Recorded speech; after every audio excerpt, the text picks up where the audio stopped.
Hey guys, we're back with episode 3. Episode 1 was amazing. Episode 2 was great. And remember what I said, 2 ears, 1 mouth. The quote of the day is, be yourself, because everyone else is taken. You're now here on the Sweet Fried production, Listen to Low. And like I said, be yourself. Everyone is definitely taken. We all might get cut and blood run red. But when it comes down to it, everyone have to be themselves. We're so excited today because we got some great guys going to be on today. And this subject going to be coaches and players relationship. But I'd like to recap, going back to episode 1, we talked about coaches relationship and we talked about 7v7 and how it works when you got NFL and professional out there giving back their time and their monies to help kids be better in different sports. And the main thing we talked about then was, how do the kids react to NFL, to professional, while they're at certain events? And as you know, that conclusion was all said and done. Everything was set. Everything is good. Cam Newton came out and talked about it. Top Chef TJ came out and talked about it, and we're moving on. And then we came back, episode 2, we talked about NIL, the difference from a collective, NIL, and even a brand. Dan LaFarge came over here, and he talked about how athletes need to have the right guidance and the right people behind them. So make sure you take heed of that, and make sure you go back and look at episode 1 and episode 2. Now, be yourself, because everyone else is taken. I wanted to be myself because I knew I couldn't be like no one else. I knew I wasn't the best athlete, but I knew my hard work will make sure I get rewarded.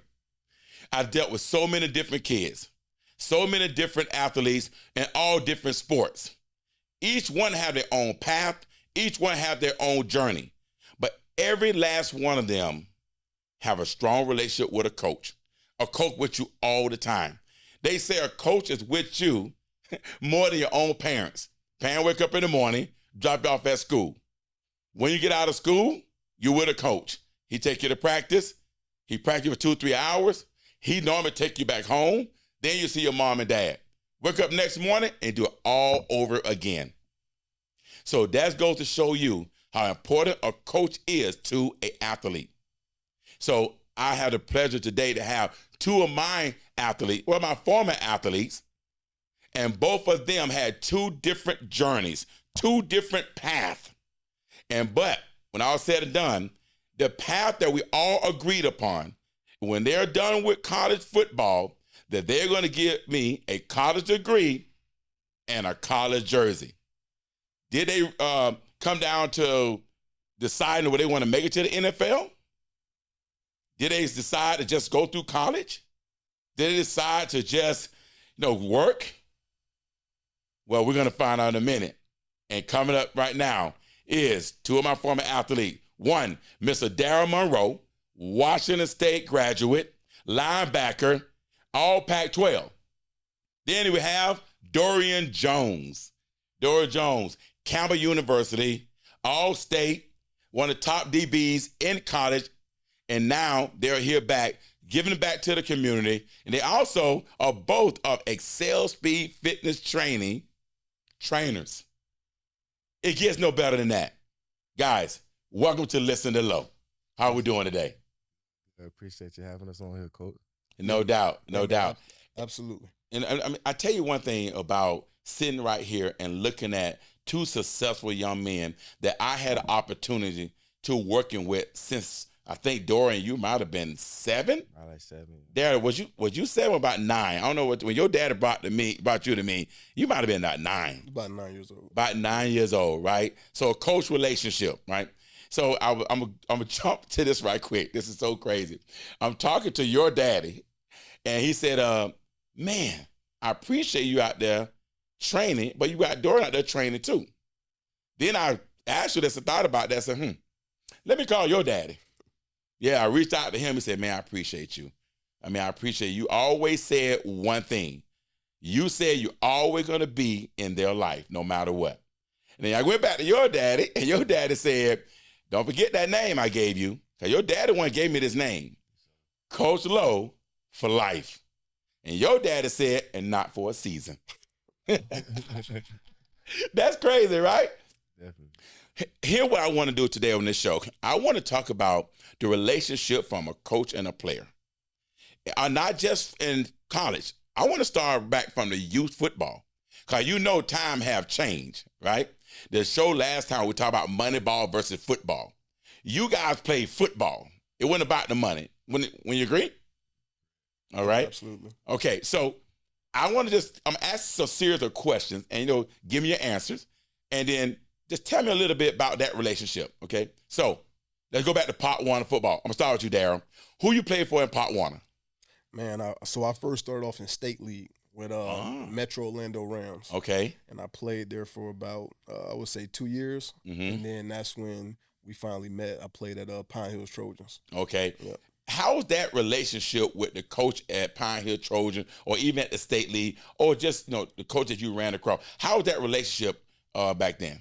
Well, pretty much a lot of the coaches from Metro Orlando Rams, transitioned to Pine Hills Trojans. Mm-hmm. And I mean, when you talk about relationships, shoot, Coach Maurice still, cut my hair till just a few years ago. And he worked in your shop. Right. So, right. I mean, that should tell you alone, how big the relationships are.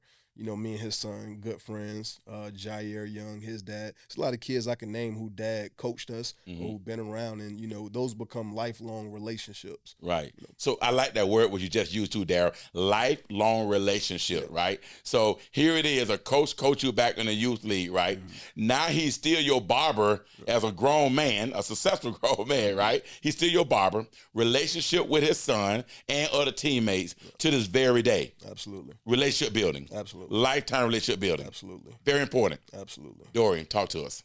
Yeah, I wanted to start playing when I was 5, 6 years old. My mama was scared to let me play tackle, so I played flag football for my first 2 years, 6 or 7 years old, with Barnett Park Cowboys.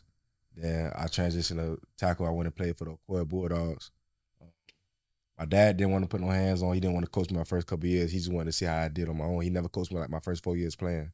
So I had good relationships with him coaching. My dad still talks to him to this day. They always reach out to me every now and then through Facebook and stuff like that. So I coach like Coach Bobby, Coach Matt. I still got him on Facebook. He ended up coaching me. Coach Matt ended up coaching me when I was in Pee Wee. He came from Pine Hills Trojans. Same place Darrel played at, for my last 2-3 years playing. Mm-hmm. And just the relationships I built through meeting different players through him that he brought over from Pine Hills that I'm still cool with to this day.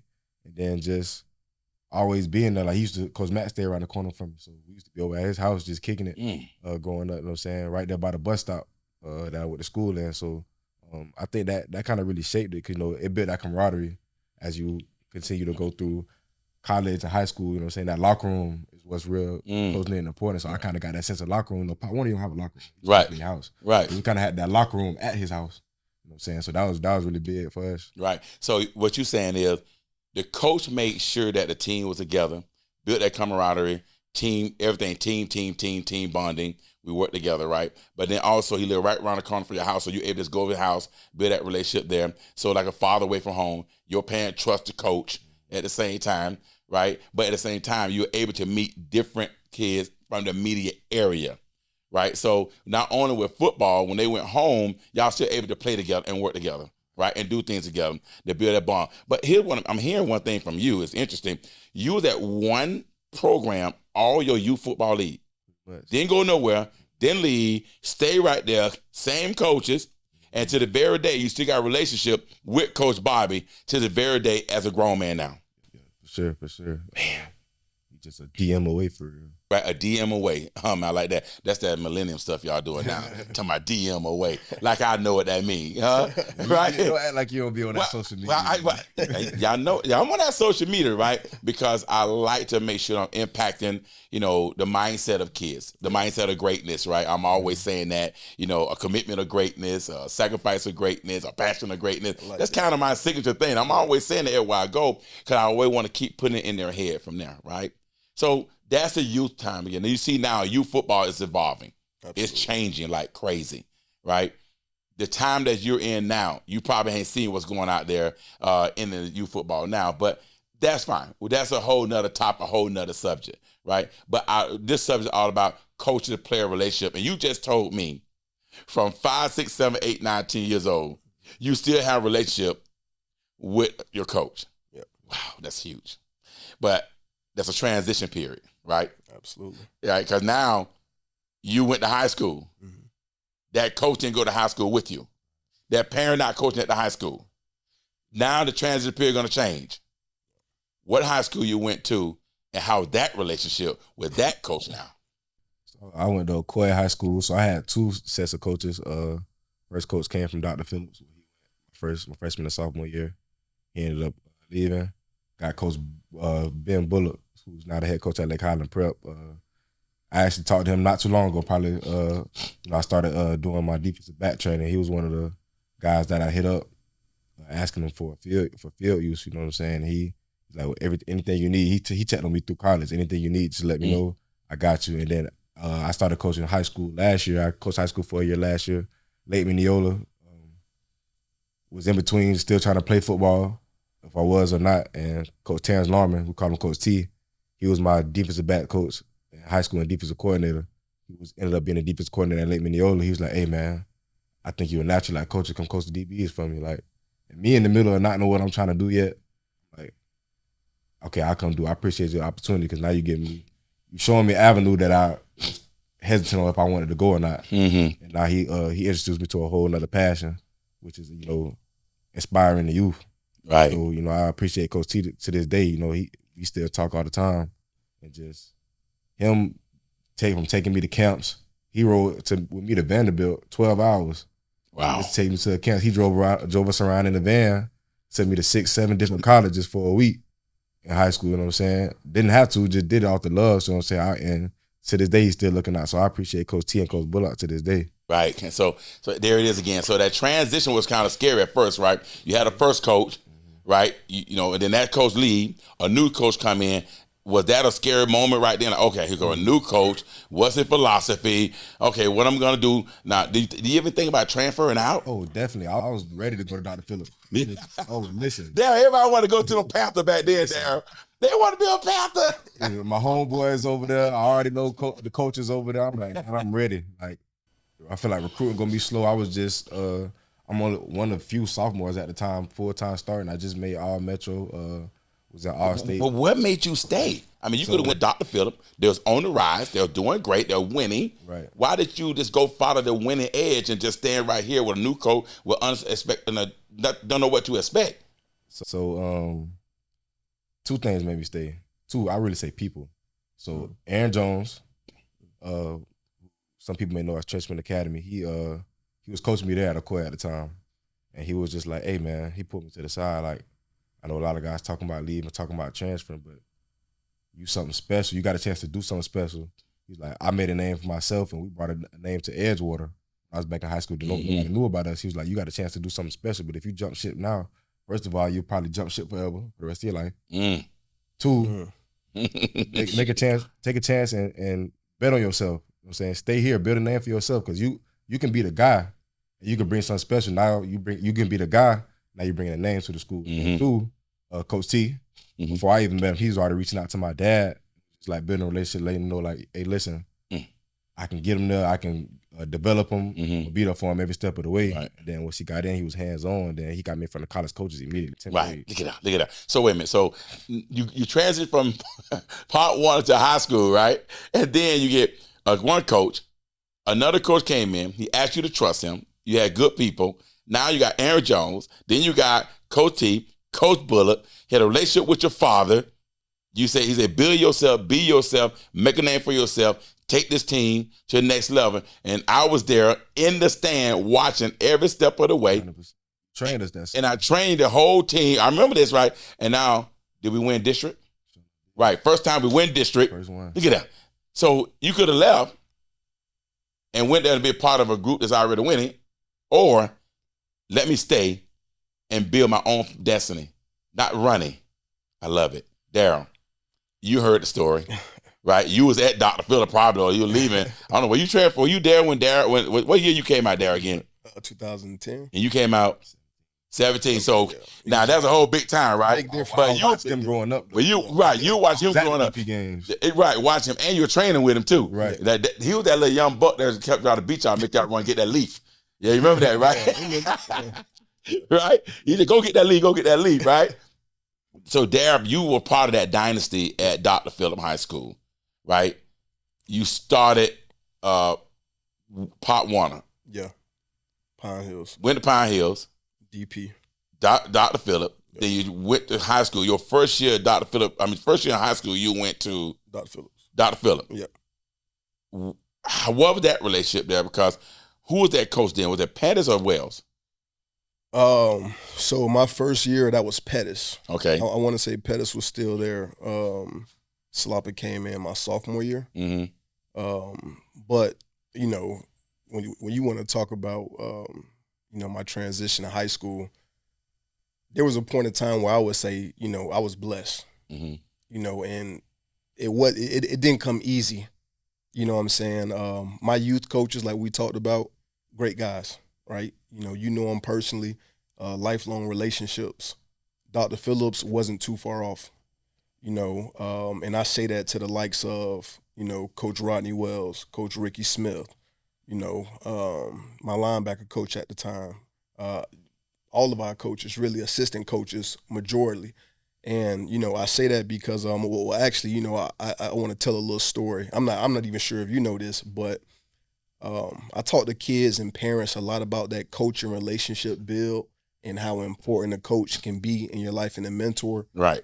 And, you know, once I came back from Miami this past year, I went to go see Ricky Smith. I want to congratulate him on his head coaching job. Right. And, you know, the guys that was in his building, the players that was in his building, something that impacted me for a long time. And, you know, I'm sure he knows now, but I graduated in 2010, early 2011. Right. 10 years later, 13, 14 years later, we still got a group chat from that team of 2010, wow. 2011. Wow. And I could probably count on one hand, maybe two, how many days Coach Ricky Smith missed without sending us a word of encouragement. Wow. Something to faith, something about God. Right. Something that when you look at, you just knew you was getting that group text from Coach Smith about being a better person, being a better man. Mm. And I think he is, you know, like a cornerstone when you talk about player-coach relationships. Right. And the guy that's going to be there for this is 14 years later we're talking about. You know, and, you know, he's getting busy, got a lot going on in his life. He got more kids, you know, a whole group of kids that he got to pour into. But for 14 years, he just kept pouring into us. Isn't it amazing? Yeah, absolutely. You know, and that's something that just sit on my heart because I'm like, dang, you know, you don't get coaches like that. No, you know, the further you go in ball. Right. It's funny because I ain't gonna lie, I thought I was on the coach low for life. Here it is. Yeah. We got a Coach Ricky for life, a Coach Well for life, a Coach Bullet for life, a Coach T for life. Yeah. My, what? Yeah. That's a village. Yeah. Powerful village of men. Yeah. Powerful village of coaches that continue to pour into your life. And when I love what you said too, they send in scriptures. Yeah. You know, talking about God and talking about you can do it and pushing you at your lowest moment. You might get that text that say, you can do it. Yeah. God knows your heart. Yeah. Right? Motivational quotes that make you say, I can do it. Let me push through. Yeah. And that's what we're talking about, the culture, the relationship. Okay. Where are they going to be when it's all said and done? Mm-hmm. Are they going to follow you through your path and follow you through your journey from there? You know, that's interesting. And I love how you said T just got right there, Dorian, just put y'all in the car, drove 12 hours to Vanderbilt on his own dime, you know, driving everywhere, spending money that get you guys where y'all supposed to be at. And that's another step into your life, because now you're going to have that experience with him. And that's why now you're coming back thinking, maybe I want to coach. Maybe I want to coach. That's why you got training and coaching right now in Barry's Day, because coach impacted your life. When you agree? Absolutely. Darryl, you play on a state championship, or did y'all get beat? I'm just saying. We didn't get beat. You know, we lost by, you know, I guess by whatever they call it. Yeah. Whatever they call it when the team got more points. Yeah. You know, they didn't beat us. We just. Whatever. But they did a 1-0 as a win, 2-0 as a skunk. So. Here you go. Yeah, I'm just saying. But how many people actually can say that I did go to the state championship? Yeah, absolutely. I did play with some of the best players, and still have a relationship with them and the coaches to this very day. Yeah.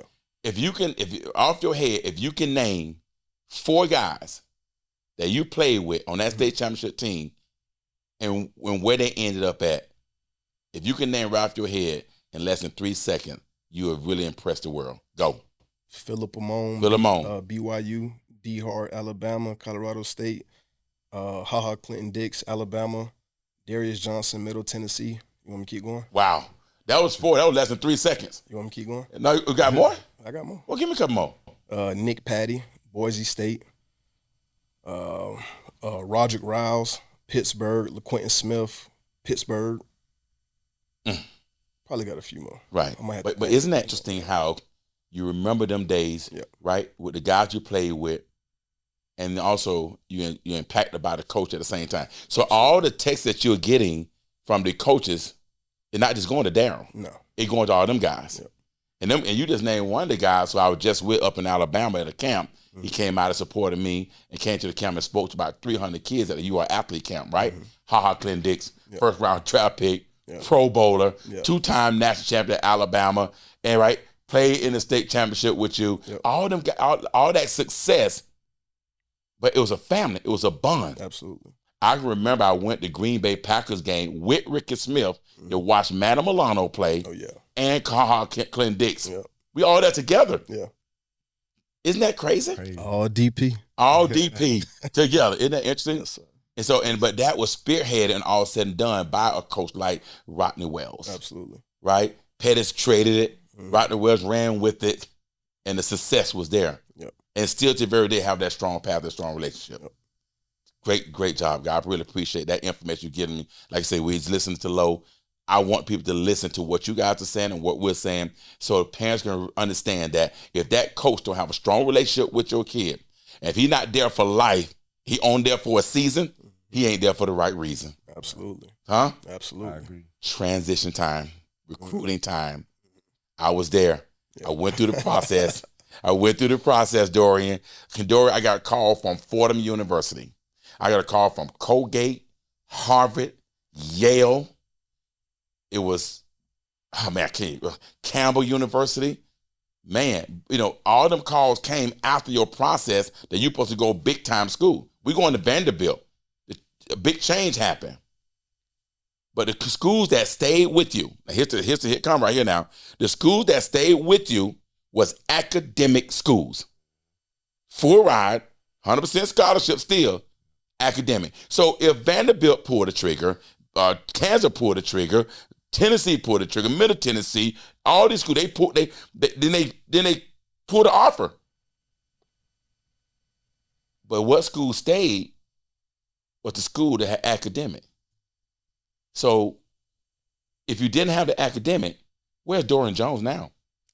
Who knows? I honestly don't know where I'd be without academics. Both my parents, what I'm saying, they always made sure student athlete, and even back end of it too. I always said student athlete, not athlete, student, and homework had to be done before practice. Checking grades, like nothing below a C. You know what I'm saying, and if it was a C, it wasn't so much I was in trouble, but like it's pressure behind it. So you gotta bring that C up. That C better be a B by the time that report card comes Correct. out. You got a progress report in the report card. It better be on honor roll. I was always. It made me want to I took it as a challenge, and I always been a competitor. So I was like, okay, let's try to get all A's then. I was saying, it's 3.6, 3.8, 4.0. Now we get into the honors in the AP class, and now I got a 4.2 coming out of high school. You know what I'm saying? It just, them instilling that in me, I'm forever grateful. Just because, a lot of parents try to live through their kids, and they just want to be the best athlete, but they're not focused on making them a well-rounded individual. So, I tip my hat to my parents 100% of every time, all day, every day, just being able to put that structure in me. You know what I'm saying? Without them grades, who knows where I would have been. Like, I would have made something shake. I couldn't just sit at home. Well, they said back in the old days, you go to college or you go to the Army. Go to the Army. Hey, one of the two. He would have been great at it. And I'm just keeping it real, college ain't for everybody. You know what I mean? It ain't for everybody. But if it's for you, it's for you. Right? And so, hey, I'm going to throw it out there. My boy, he went to college. He didn't really like it. He went to the military and was number 1 in the platoon. Yeah. That talent, athleticism. They had 150 kids, what you call it, unliving Army guys running around. Hey, next thing you know, this joker done won #1 in the whole platoon. Outran everybody. Yeah. You know, he got the train to burn, baby, burn. The score was 600, 599. Ranked him top 5 in the country, though, they told me. Right? So it's just what the path leads you, right? Mm-hmm. But at the same time, your academic led you the right way to go to that next step in college. Darryl, that path was different. Oh, yeah. It's amazing how so many different paths, right? Oh, yeah. But now, back then, if you went to a school academic, you're like, okay, he went to Campbell, he went to Fordham, all right, he went to academic school. You're like, okay, all right, he did, all right. Now, that's where they better be going. They better be getting their grade because right now, them the answer. Them the schools that everyone got to go to now. The time had totally changed. Isn't it amazing where kids now are trying to go to camps where their academic schools at? They got Harvard, Yale, Colgate, Holy Cross camps now. They didn't have that back in the days. But now they got to have them, right? Absolutely. So the kid is more important to be a student athlete and not an athlete student, correct? Absolutely. Darryl, your path was a little different though. Different journey, different path, linebacker, Dr. Phillip. And it was crazy. I was at the state championship, and I'm correct, you went over 100 and how many tackles that year? That put you at 142. I might be wrong on the number. Nah, I want to say I was probably like over. I don't even know, man. It was probably like over like 120 or something. over 120 tackles in the year as a linebacker. Had all the offer. We had a lot of offers, a lot of choices. Mm-hmm. But you chose to go 3,200 miles to Washington State. Yeah. But you could have went to Tulsa. I think it was Tulsa, Tulane, Ohio. Florida. South Florida. Yeah. You chose to go 3,200 miles away, and you took 3 guys with you, who was a Henry Ely, and actually took A.G. Wasseen son. We got him in there. Yep. Spencer Wasseen, and then you took Isaiah Myers. Yep. Why 3,200 miles away when you could have played right down the road? Man, it was funny because it's centered around the topic of the show, which is player-coach relationships.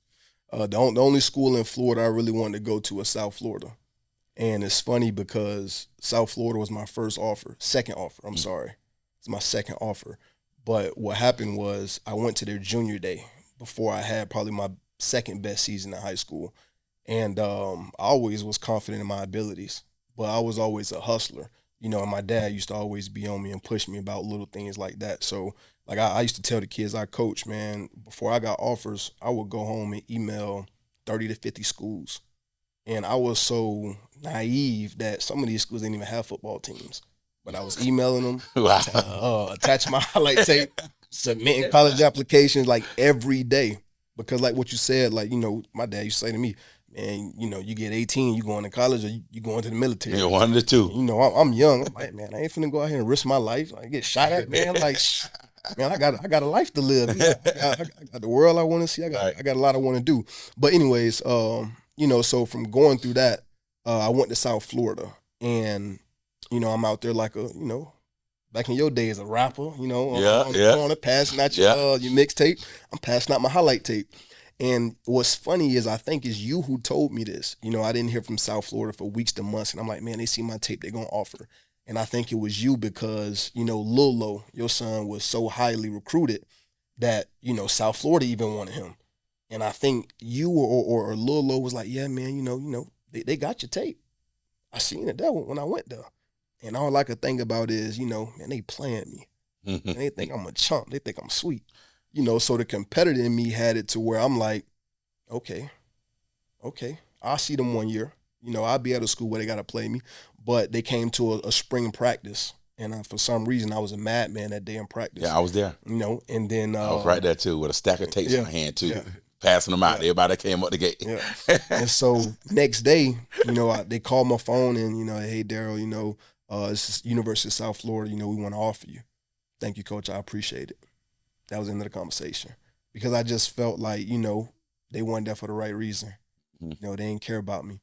Then fast forward a little bit, that year goes by. Kill it, have one of my best seasons, second best season, and this old guy with blonde hair and blue eyes come walking into school. Yeah, we know who that is. And he had some confidence to him, and he like, hey man, he didn't even offer me. because he didn't think that a Florida kid would go Way to 3,200 miles, Yes, yeah. across the map. And so he go, yeah, man, my name is so and so from Washington State, and I was so unfamiliar with the West Coast and the Pac-12. I thought you were talking about the Washington Huskies, Right. and I know how disrespectful that is now.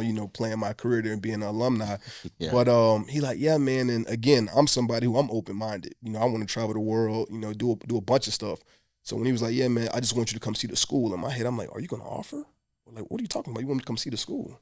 Like, you playing with me? But long story short, I understood what the reason was, and ended up going out there on a visit with my boys, man. Yeah, I remember. Isaiah Myers and Henry Edie. Yeah. And everybody asked me, why did I go so far? Why Washington State? They was 3-9, 1-11. Team is terrible. And coming from Orlando, Florida, that's where I've been my whole life. If you ever been to Pullman, Washington, I know you have. Yes. It's a different world. Right. It's like you versus the world, or you on another island. And it was the first time where grown men that I saw as strangers hugged me. I was like, wait, what's going on here? Like, supposed to handshake, dap it up? Right. These guys hugging me. Right. I had regular students who knew my name. Right. I'm like, man, I'm in high school. I left and went back home, and guys from the team still hitting me up, and we having normal conversation. We talking about videos on Facebook. This was Facebook was big. Yeah. We didn't have Instagram and Right. TikTok and all that. Right. So they'll send me something on Facebook. Oh, man, what's going on? And we just chatting as regular. Those guys took care of us, man. They treated us like family, and they only knew us for a couple hours. And for me, that just, sat on my heart, because I'm like, man, I could go somewhere away from my family, everybody I know my whole life, and I feel comfortable. I kind of don't want to come back to Florida.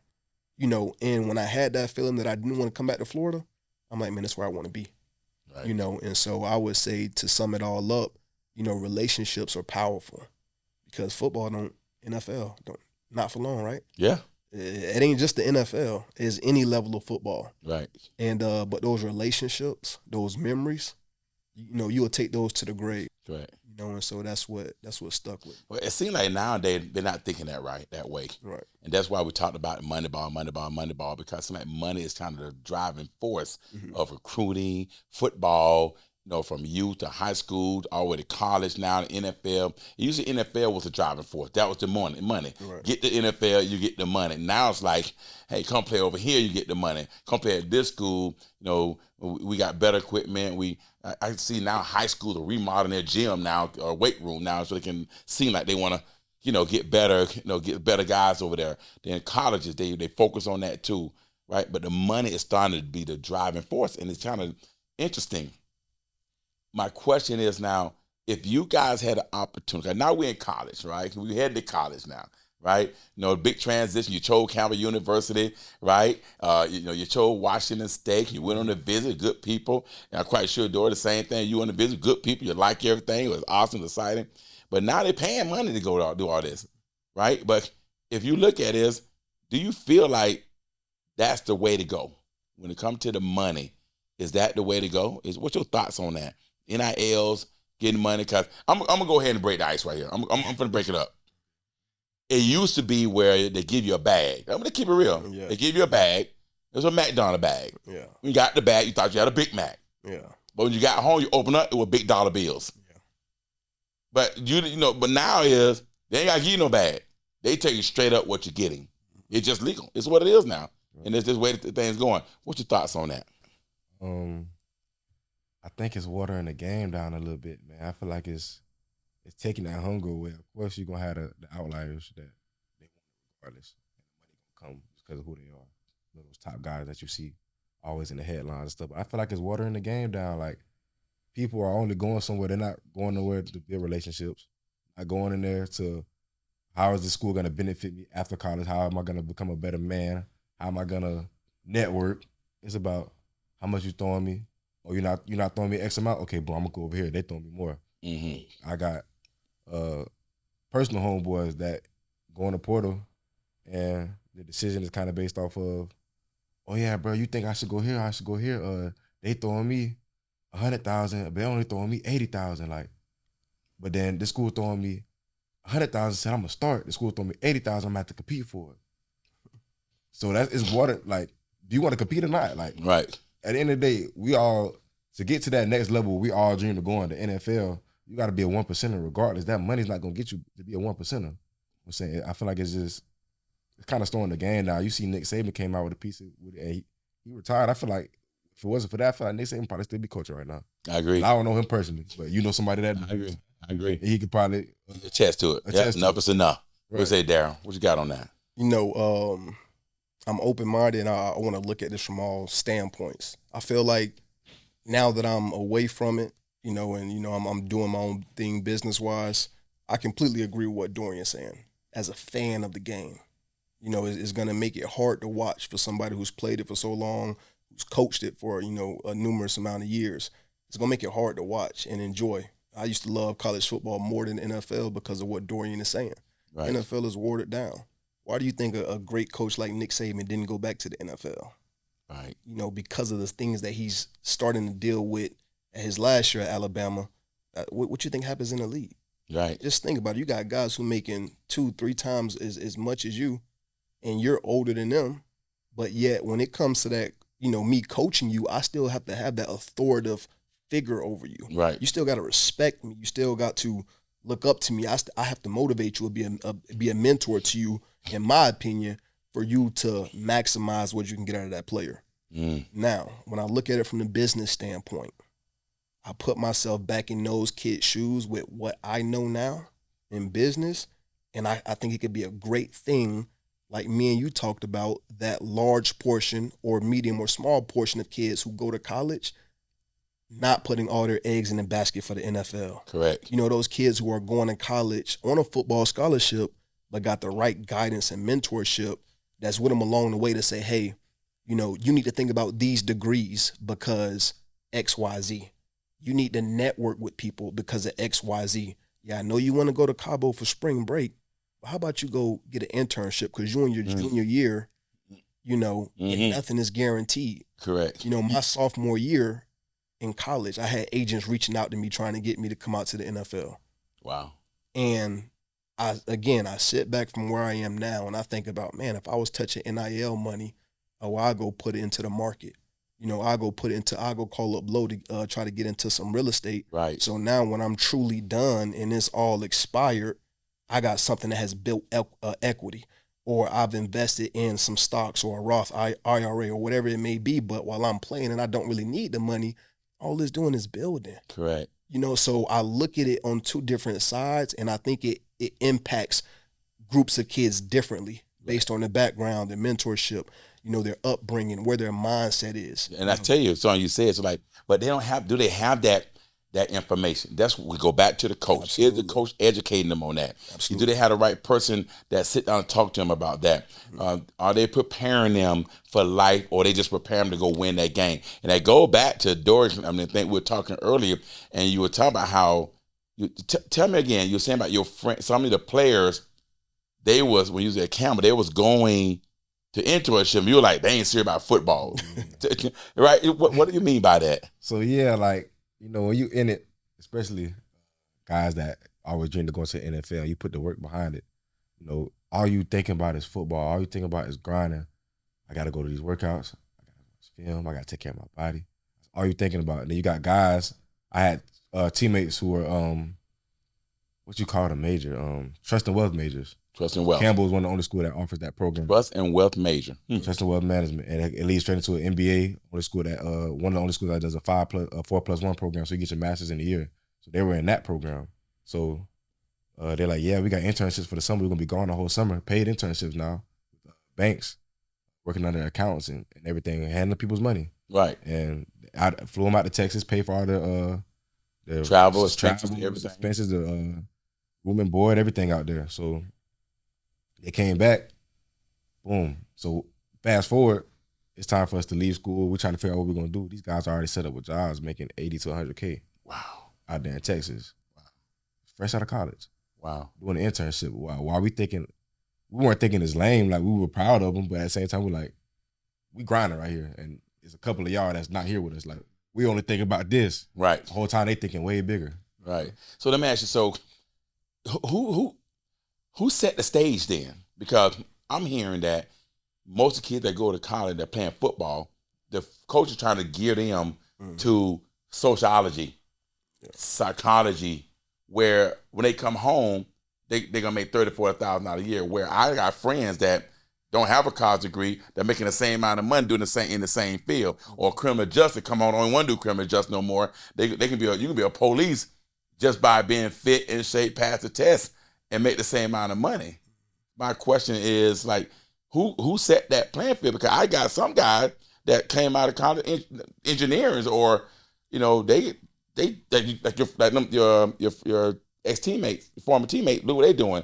They come out of NBA making $80,000, $90,000 a year. Who made that decision whether you take this class or this class? So yeah, like the Trust and Wealth program was actually like Campbell used it as like a recruiting tool for a lot of kids. Kids, we don't really know what Trust and Wealth is all the way unless you have somebody teach you. So they kind of sit down, put that in front of the parents, and use that as a recruiting tool. So when you get there, if it's something for you, it's a lot of math. So if you're good at math, you like doing it, okay, you're going to gravitate to it. But some of the guys, so you say who set the stage, some of the people that I don't like school, I'm not good at school, put me in something real easy so I can get my grades so I can play. Because if you put me in this and it's a lot of math, I might not be eligible. So it's fighting that balance, like trying to make sure this kid is eligible, but also trying to make sure he has a future. So we want everybody to get degrees, but we know this guy may not be the strongest in school, even when he tries. So the kids that can handle it, we're gonna go ahead. If you want to do it, now it's all your choice. If you want to do it, go ahead and pick up these courses. Right. Now, if you're not so good at it, okay, now you get into the communications, the sociology, degrees of that nature, because they're a little easier to push through. It's more so English classes, things of that nature. So that's kind of where it goes. But for me personally, with the school I went to, they definitely pushed like getting somewhere along the business program. Right. So with that being said, Campbell University, FCS school, right? FCS. All right. They're not going to play against Florida Gators. No. Okay. You went to Washington State, Pac-12. Pac-12. Yeah. Same philosophy? No. You got counselors. Mm-hmm. And in my opinion, that relationship with a counselor needs to be just as good, just as effective as the one with the coach that's recruiting you or your head coach. See, this is something that a lot of these recruiters don't talk about. Something that a lot of the parents and the kids don't think or talk about. Because now if that counselor is not in love with you or in love with you having a great future or in benefit of you, their job is to just make sure you're eligible. Got it. Okay. Just to make sure you can stay in school. Yeah, but it's Pac-12. Pac-12, right? You said Washington State, big time football. More schools go to NFL from Pac-12 and Power 5 or anything. Yeah. So it sounds like they're more focused. It's like, hey, let's get them through the football. Yeah. Let's win some football game, right? So, but at any time though, the athlete could have stopped and said, "Wait, right? No." Because like for me, I took Low to Notre Dame. We went straight to the business of Mendoza. I said, this is what you're going to do. Dad is a businessman, and you're going to go through business, and then they had their program where you automatically get into business class once you're done. He did say that. It was kind of tough for me. I said, I understand. But we're not going to sociology. We're not going to communication. We're not going to get no feel that you can get the same job with a high school diploma. So it sounded like you was playing daddy and counselor. Yes. Counselor. Yes. Because you said dad comes from what field? The business field, right? Right. You said we are going to go do what? Get into the business. Yes. Right? We are not going to do what? XYZ, XYZ, XYZ, because what? Your counselors ain't telling you that. Yes, business school was hard. I was a HBM major until I had to take calculus and macro and micro. Right. And I had a math class that was so hard my sophomore year. I was happy to pass with a D. It was so hard. And do you think there's a counselor that's saying, all right, Darrell, let's restructure your academic future. Let's actually sit down and see what you're interested in. Right. I was a heavy TV production guy, and that's what I was going to Washington State for. How many of those coaches or counselors said, yeah, we're going to scrap the TV production program next year, and we're going to just mesh into communications? And then, okay, if that's the case, what does my academic future look like? Because I have a perception of communications that may not be true, or it may be true. But where's that counselor to sit down and say, all right, let's look at your 5-year plan. Let's look at alternatives for your graduation academically. And don't get me wrong, there are schools in the Pac-12 like Stanford, Cal, that are high academic schools that those situations may be different, or in other Power 5 schools or Group of 5 schools. But I can only attest to, where I came from. And let me go ahead, Dorian, I want to ask you this, because I really like the program, how I did at Campbell. So you graduate from Campbell, Notre Dame, or any school, and they don't say, next coming up, graduated from Notre Dame, from Campbell, from Washington State, with a 2.1 to Dorian Jones. They don't even mention GPA, do it. No. So they didn't care about GPA. Long as you just get through it, right? Long as you graduate, right? So their focus is not really that you be successful for us as in your field. Their focus is just that you pass enough to play football and be eligible. Yeah. That's the focus. I bet them coaches got a plan. They got a game plan, right? They know what they're doing. New recruits come in. When you first came in, they sold you all the dream. They did great salesmen. Our coach is a great salesman. Hey, I'm a great salesman. But I back up what I say. Your thoughts on that? So just so to clarify, you're just saying like the thoughts on coaches putting a game plan versus counselors putting a game plan for the kids. So our counselors too, like they did definitely try to give us like guidance on what you should do, what you could do, but it's not like so much to hands on, because you got to think these coaches are in the counselor's ear too. Make sure my guy's eligible. Yeah. He better pass. Right. We need him Saturday. You know what I'm saying? So it's like, okay, so it's kind of so much, okay, what do you want to do? A lot of kids, I don't know. Most kids, I don't know. You know what I'm saying? So it's like, okay, well, what do you like? Okay, I like football. I'm kind of good at math. I'm kind of good at reading. I kind of like cameras and film production and things of that nature. Okay, so let's structure your schedule this way. We'll let you go undecided, but I'm going to put your electives in the things that you told me you like. Whatever we offer, I'm going to put your electives this way. So, but at the end of the day, you got to end up deciding after like your 2 years. So like they put together a game plan so much that at the same time it's not so much, hey, say I come in, I tell my trainer, hey, when I leave college, I want to be a sports trainer one day. They don't really tell you, well, yeah, we are exercise science, sport management. They're not going to really like push you in that direction of, hey, I think you would be great with a kinesiology degree.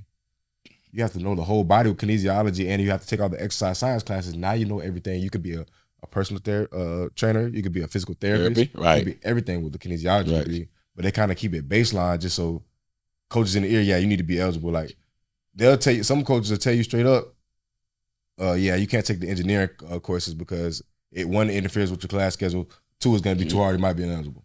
Right. Like, and then an interview with practice, they got to go to all the different labs and different so it's like, he can't take that degree. Right. He can't take that degree. So that's why guys said, no, I'm just going to NFL. Yeah. I didn't want to go to NFL, whatever. Give me an easy class. Let me go to NFL. Yeah. That's what it is. I'm going to NFL.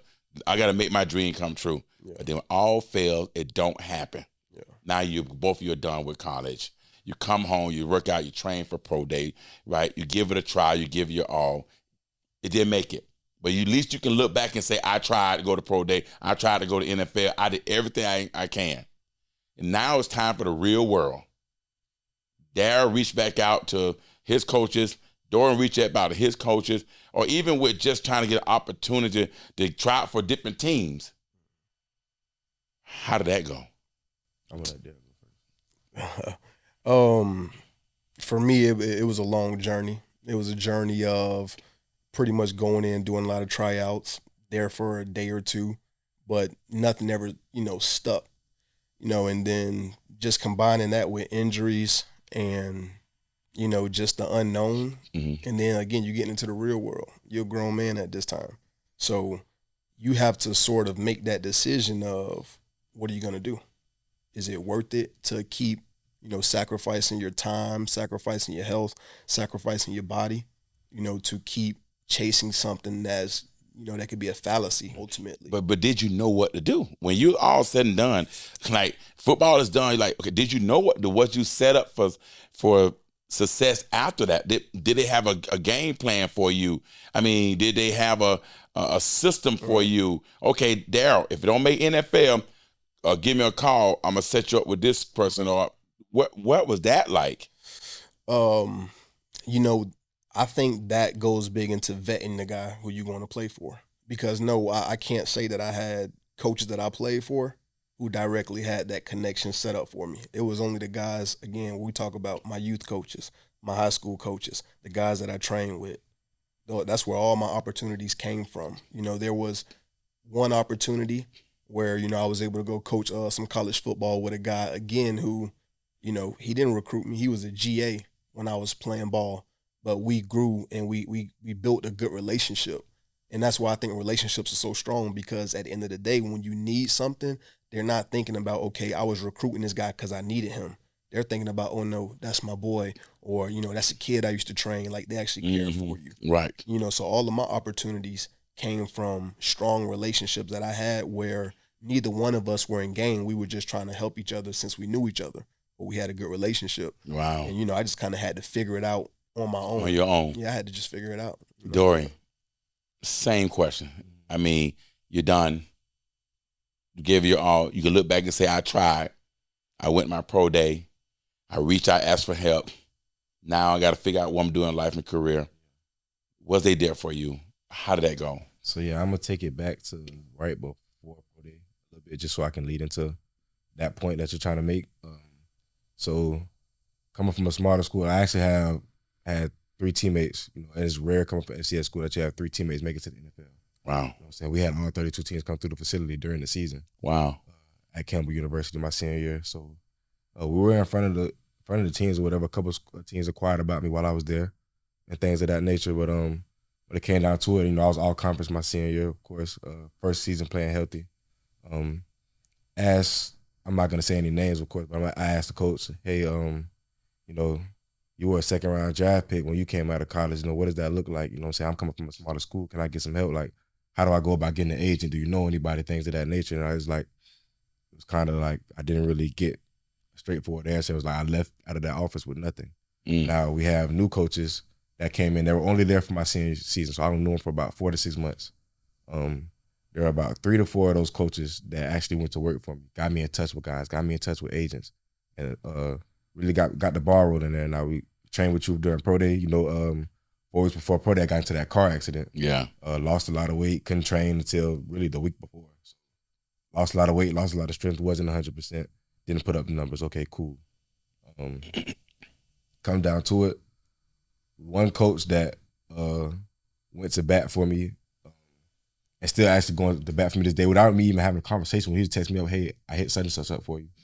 He's actually at ECU now, my first defensive backs coach. And he was kind of a big reason that I went to Campbell, because I still had some of the other FBS schools on the board after I decommitted from Georgia State and things of that nature. But just he felt like a real genuine guy.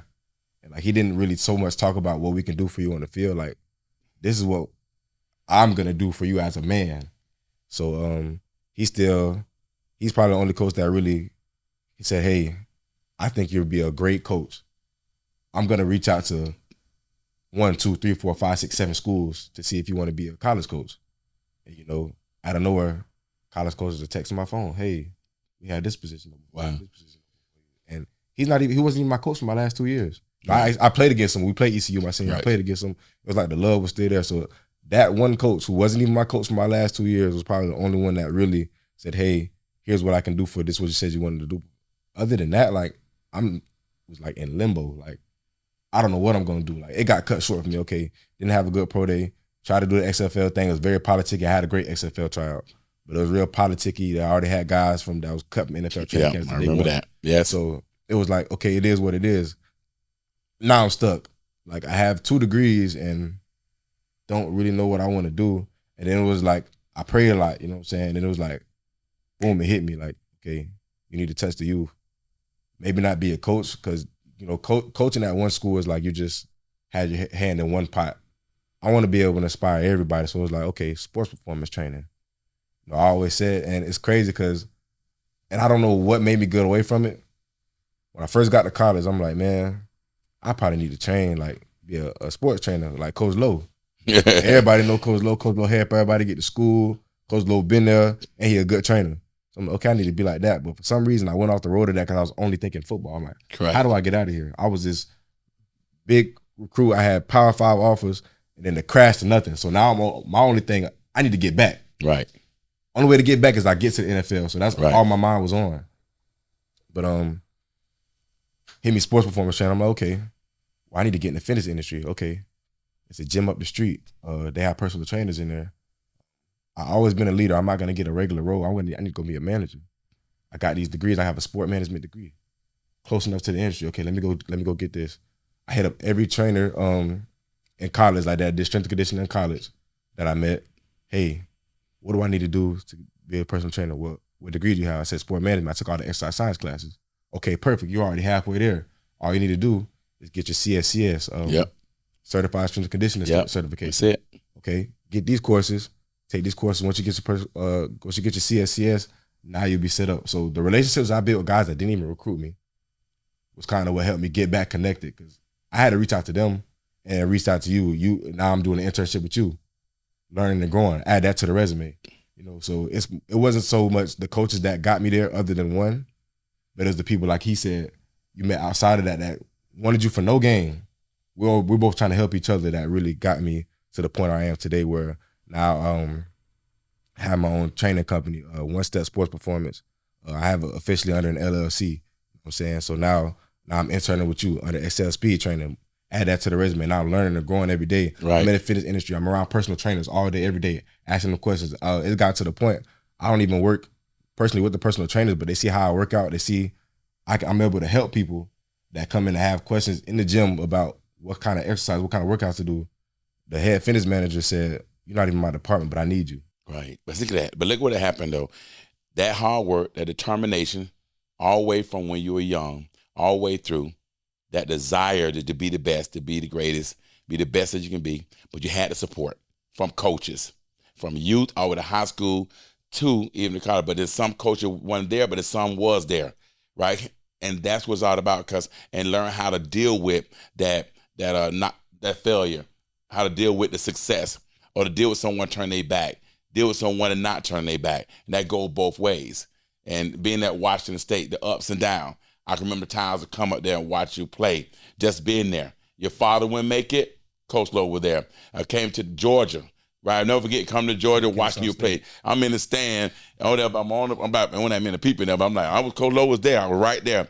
I'm coaching you in the game. Hey, you need to do this and do that. You know what I mean? And it's so crazy about the coach relationship, because when Darrel, I get up there, I just stay in his apartment by myself. And I'm like, where's Darrel at? And I'm looking for him, like, I'm knocking on the door, like, what? He ain't coming home? You know what I mean? It was just crazy, though. But that relationship was just unbelievable, right? But I will tell you this here while you're on the show. I did take a couple of your jerseys and shirts and stuff, too, while you went in the room. So that's what happened when you let me stay in your house and you don't stay the whole time. Yeah, I got me a couple of shorts. I got me a shirt. I know I could fit them back then. So I got some of your stuff. I'm going to let you know. All right. And then I was go to the low room, Notre Dame, when his roommate went there. I was go in his room, get some of his stuff. Yeah, coming out of that field. I was get all that there. But that was a great journey for me, being part of both of you guys' lives since y'all was little, from youth all the way up to NFL to now to young men that pursuing different dreams and giving back to the youth kid. And that's what people have to look at it and understand, that a relationship with a coach need to be genuine. You have to be passion. You got to have the passion for it. And you'll see the passion. If you don't see the passion, he's not genuine. And he's not there for him, not just during the football season, but for life. Then you might need to relook at things. But you better start it when you're young and understand it when you're young. Because when they get to college, they're on their own. And you're on your own, correct? Mm-hmm. And that's the key right there. So once again, guys, thank y'all for coming onto the show. Right? Listen to Lowe. You've been listening to me all your life. And now you're sitting here and giving back all that information, all that knowledge, all the experience that we shared together. And now we'll give it back to the youth. And then make sure that everyone hear it, they see it, and they believe it. So back to you guys right. You're listening to Low Show. This is episode 3. As you can see, I had 2 of my former players. Now I got my trainers at Excel Speed Training. Got Dorian Jones, college graduate from Campbell University. Darrel Monroe, college graduate from Washington State University. Now they're back and they know their directions and they know where they're going and they're ready to give that information to you and share the love to you the same way I share it with them. Y'all make sure y'all tune in for next week. Episode 4 is coming next week. And look like we have a couple people that beating down the door to be on Listen to Low. Right? We have Donna Scott, 2-time Olympian. We have Maurice Allen, 2-time world champion, the longest drive in golf next week. We promise you that we will get back into the Hall of Famer Warren Sapp. We had some things we had to change around, but we're excited about that too. So make sure you go like it, subscribe on YouTube at Camp King with a K, K for kids, Camp King 12, Camp King 12 on YouTube. Thank you guys again, and I'm Coach Low for life.